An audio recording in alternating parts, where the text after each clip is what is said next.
नमस्कार मित्रांनो. आज आपण एका नवीन लोकेशनवर आणि नवीन साईटवर आलोय. घाणेगाव या ठिकाणी आपलं एक 3 किलोवॅट सोलार सिस्टमचं काम आपल्याला बघायला भेटतंय.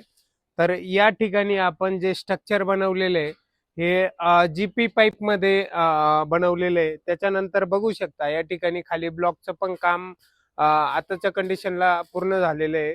त्याच्यानंतर जे स्ट्रक्चर आपण या ठिकाणी बनवले याला कलरचं काम देखील कंप्लीट झालेलं आहे आणि पाठीमागं थोडंसं फॅब्रिकेशनचं काम सीडीला चालू आहे.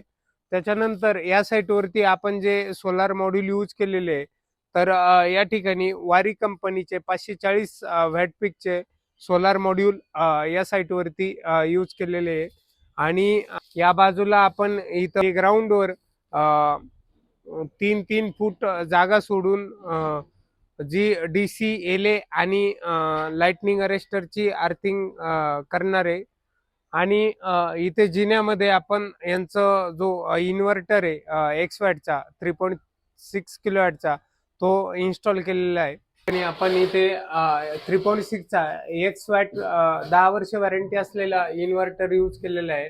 त्याच्यानंतर बघू शकता या बाजूला ACDB आणि या बाजूला DCDB अशा दोन गोष्टी यूज केलेल्या आहे. त्याच्यानंतर जी आपली लाइटनिंग अरेस्टरची अर्थिंग होती ती आपण या साईडला खालच्या बाजूला याचं काम झालं कंप्लीट झालेलं आपल्याला याच्यामध्ये आपण 3 फुटाचे गड्डे करून 17 mm चा जो अर्थिंग रॉड आहे तो याच्यामध्ये टाकलेला आहे आणि प्रॉपरली अर्थिंग बकेटचा वापर आपण प्रत्येक साईटवर करत असतो त्याच पद्धतीने या साईटवर देखील केलेला आहे आणि बॅक साईडला जो नॉर्थ डायरेक्शन आपली येते तिथे आपण लाइटनिंग अरेस्टरचं एक स्टँड इन्स्टॉल केलेलं आहे. याच्यावरती आपण 14 mm चा अर्थिंगचा लाइटनिंग अरेस्टरचा जो रॉड आहे तो यूज करणार आहे.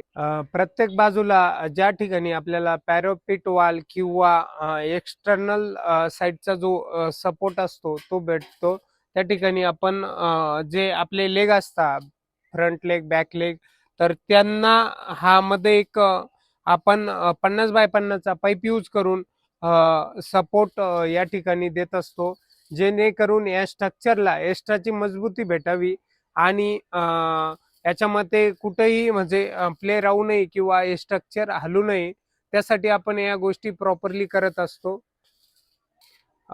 या साईटवरती आपण जिथे आलोय घाणेगाव या लोकेशनला तर या कस्टमरची जी फाईल होती सोलारची ती विष्णू सयाजी गायके या नावाने होती आणि SBI थ्रू आपण 5.75% व्याजदराने यांची 90% लोनची फाईल देखील सँक्शन करून दिलेली.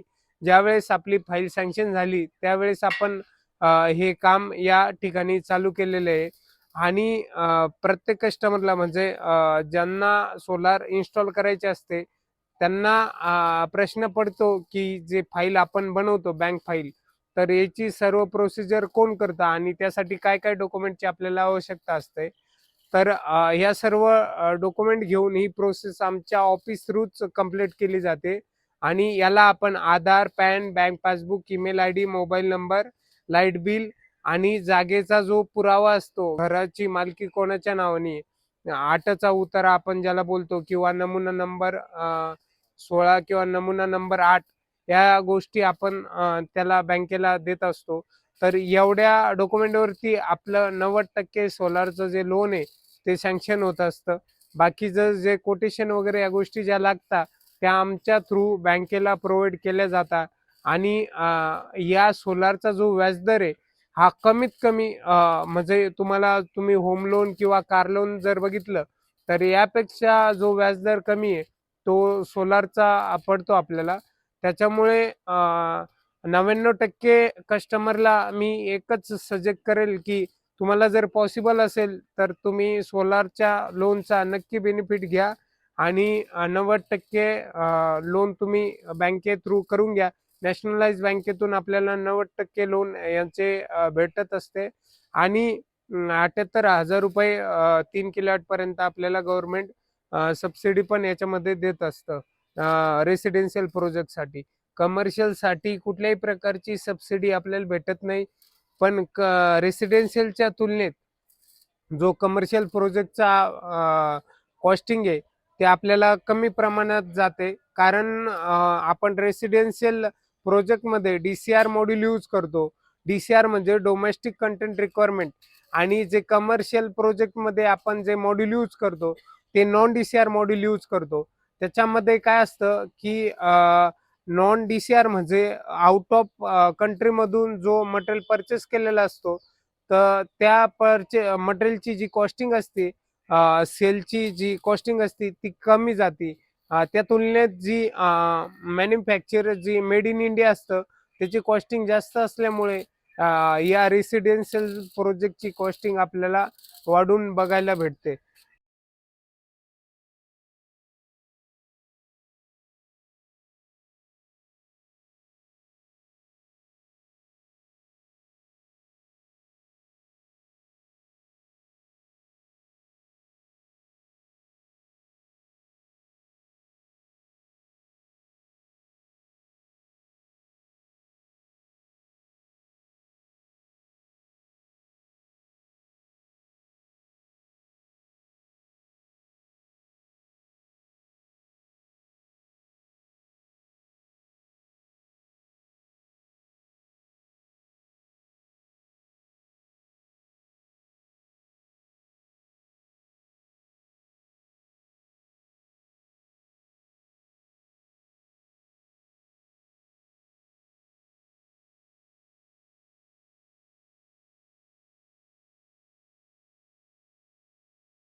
तर मित्रांनो, आज या लोकेशनवरचं आपलं इन्स्टॉलेशन सेकंड डेला म्हणजे आजच्या दिवसाला कंप्लीट झालेलं आहे. बघू शकता किती प्रॉपर पद्धतीने इथे हे सोलार पॅनल इन्स्टॉलेशनचं काम पूर्ण केलेलं आहे. त्याच्यानंतर हा जर स्ट्रक्चरची तुम्ही फिनिशिंग वगैरे बघितली मटेरियलची, तर किती प्रॉपर पद्धतीने याला यू क्लॅम्प लावून खालच्या बाजूने पॅक करून इन्स्टॉलेशन कंप्लीट केलेलं आहे. इन्स्टॉलेशन चालू असताना ह्या हाईटला जे हे सिस्टम इन्स्टॉल केले आपण, तर या पॅनलवरती आपला कुठलाही माणूस गेलेला तुम्हाला व्हिडिओमध्ये किंवा याच्यामध्ये शो होणार नाही, कारण की आपण जे या जागेवरती क्लॅम्प यूज केलेला आहे त्या खालून यू क्लॅम्प यूज केलेला आहे. ह्या ज्या क्लॅम्प आहे ह्या आपण पॅनलला खालच्या बाजूनी लावतो आणि खालच्या बाजूने लावल्यामुळं याला खालच्याच बाजूनी टी पाण्याने आपण पॅक करत असतो. आणि या पॅनलला दोन्ही टाईपनी हे जे क्लॅम्प आहे हे खेकडा टाईप याला आपण बोलतो. ही जी पॅनलची फ्रेम आहे याच्यामध्ये दोन्ही बाजूनी याला पॅक होतं आणि भविष्यात कधीही हे पॅनल लूज होणार नाही. तर याची शाश्वती आपण या कंझ्युमरला देत असतो. या व्यतिरिक्त आपण जे दुसरं पॅनल माउंटिंगसाठी जे यूज करतो म्हणजे पॅकिंगसाठी, तर ते जे हुकचा वापर आपण करत असतो. पण या पॅनलला जे हुकची आवश्यकता नसते. जे हुकपेक्षा ही जी क्लॅम्प आहे हिचा जो कॉस्टिंग आहे तर हा डबल पेक्षा जास्त जातो. तरी पण आपण या टाईपच्या क्लॅम्प यामध्ये यूज करतो. आणि काही काही केसेसमध्ये काय होतं, पॅनलची जी फ्रेम आहे ती तर तिला खालच्या बाजूने एक एक्स्ट्रा बॉर्डर असल्यामुळं त्या ठिकाणी आपण या क्लॅम्पचा यूज करू शकत नाही. त्याच्यामुळे आपण त्या ठिकाणी जे हुकचा वापर करत असतो. त्यानंतर या ठिकाणी आपण हे सीडी यासाठी वरती क्लिनिंग पर्पज आणि मेंटेनन्ससाठी इथं प्रोव्हाइड केलेली. हिला पण प्रॉपर प्रकारे आपण जे हुक लावून इथं अटकवण्याची पण सुविधा दिलेली. त्याच्यानंतर इथे वॉकवे देऊन वरच्या बाजूला क्लिनिंग पर्पजसाठी किंवा मेंटेनन्ससाठी कस्टमर किंवा इन्स्टॉलर याच्यावरती जाऊन प्रॉपर पद्धतीने क्लिनिंग आणि मेंटेनन्स करू शकतो. त्याच्यानंतर हे जर तुम्ही बघितलं पॅनल टू पॅनल जे आपण कनेक्शन केलेले ते किती प्रॉपर पद्धतीने केबल टायच्या साहाय्याने आपण व्यवस्थित त्याला पॅक करून, जेणेकरून हे कनेक्टर पाण्याच्या किंवा पावसाच्या संबंधात येऊन त्याच्यामध्ये काही रस्टिंग किंवा खराब होणार नाही याची पण काळजी या सिस्टम मध्ये आपण घेतलेली. त्याच्यानंतर बॅक साईडला जर बघितलं तुम्ही नॉर्थ दिशेला आपण जे लाइटनिंग अरेस्टरचा जो स्टँड बनवला होता, तर या स्टँड मध्ये किती प्रॉपर पद्धतीने आपण लाइटनिंग अरेस्टरचं माउंटिंग केलेले आहे.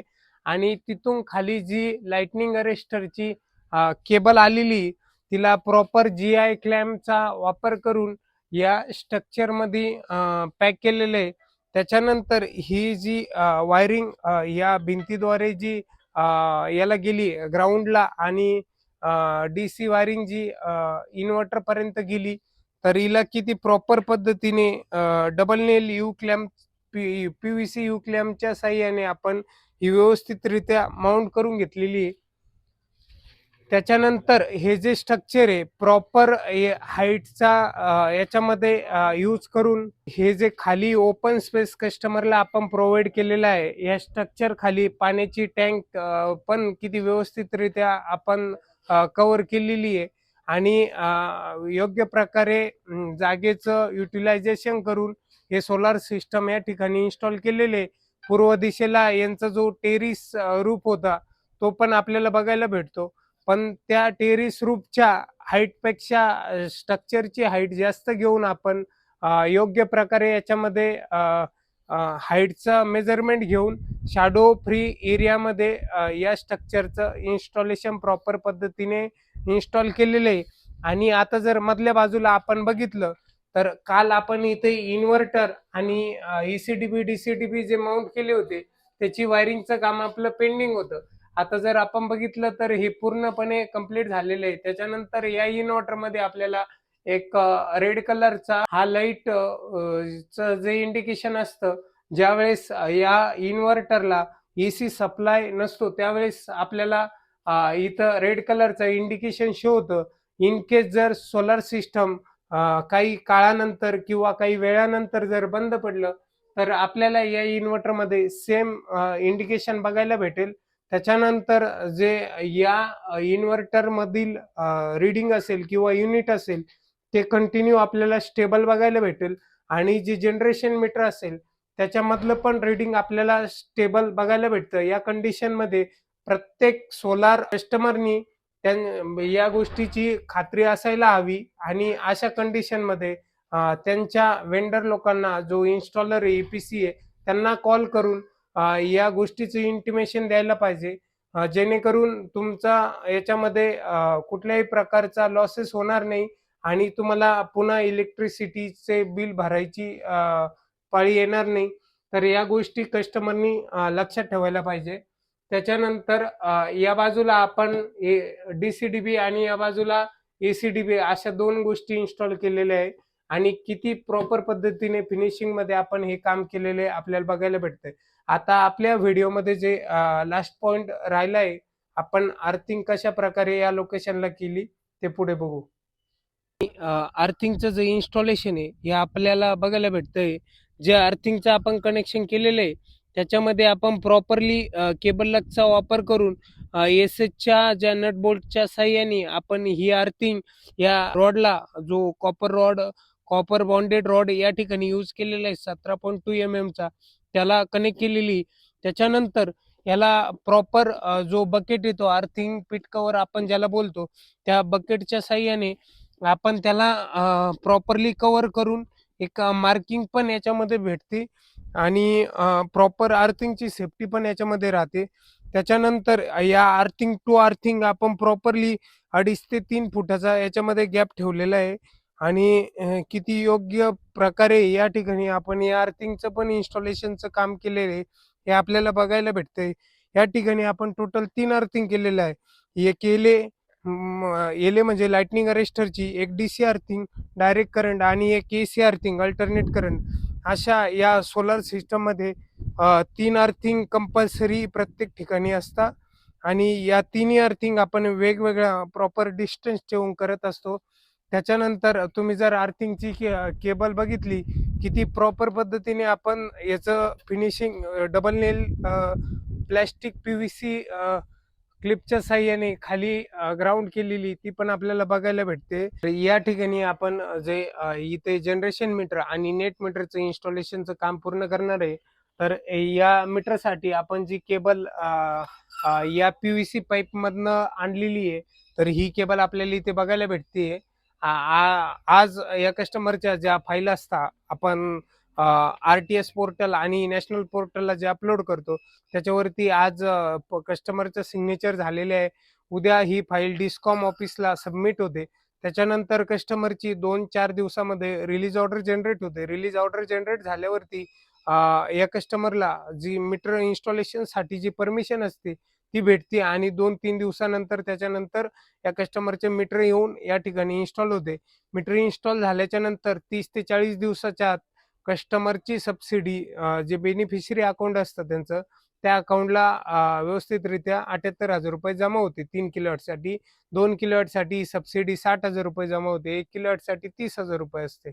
अशा प्रकारे या साईटवरचं इन्स्टॉलेशनचं काम आपण पूर्णपणे कंप्लीट केलेले आहे आणि जे आपले ग्राहक आहे तर ते पूर्णपणे आपल्या कामापासून समाधानी आहे आणि भविष्यात कधीही आपल्या साईटवर काही प्रॉब्लेम आला तर आम्ही ग्राहकांसाठी 5 वर्षे फ्री ऑफ कॉस्ट सर्व्हिस ह्या रेसिडेन्शियल सोलार सिस्टममध्ये प्रोव्हाइड करत असतो.